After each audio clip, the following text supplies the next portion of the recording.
एप्स्टीनची file उघडली आणि सगळ्यात पहिला हातोडा जो आहे तो हातोडा पडला आपल्या शेतकरी बांधवांवर. अमेरिकन शेतकरी विथ भारतीय शेतकरी असं झालेलं आहे. तर अमेरिकन शेतकऱ्यांची जी स्थिती आहे ती स्थिती अतिशय चांगली असतं. त्यामध्ये महत्वाचं म्हणजे अमेरिकन शेतकऱ्याच्या मागं जी असते ती यंत्रणा असते आणि त्याचबरोबर प्रशासन उभं असतं, त्याचबरोबर सबसिडी मिळतं, त्याचबरोबर त्याला पीक विमा नासाडी जर झाली तर ते त्याला लागू असतं.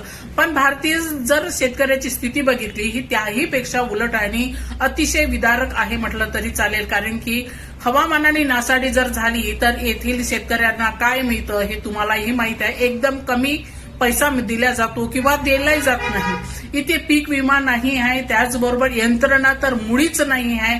आणि येथील जर आपण बघितलं सबसिडी शेतकऱ्याला दिली जात नाही जशी सबसिडी अमेरिकन शेतकऱ्याला दिली जातं. तर अमेरिकन शेतकरी भारतीय शेतकरी आणि अमेरिकन शेतकऱ्याची जी दरी आहे ती कधीही भरू शकत नाही. पण त्यामध्ये जर बघितलं तर आपलं सरकार जे आहे ते सरकार म्हणजे फक्त कॉर्पोरेटच्या भरोशावर आणि कॉर्पोरेटला सपोर्टिव्ह आहे. त्यानंतर जर बघितलं तर येथील निसर्गाची जी नासाडी केली जात आहे त्या निसर्गाच्या नासाडीकडेही कुणाचंही लक्ष जात नाही आहे. खरोखरच हे भारताच्या हिताच्या गोष्टी होत आहे का?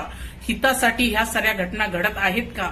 कारण की इथे कॉर्पोरेटला महत्व दिलं जातं. येथील जनता शेतकरी याच्याशी नागरिक आणि शेतकरी यांच्याशी काहीही लेनदेन नाही असं दिसतंय.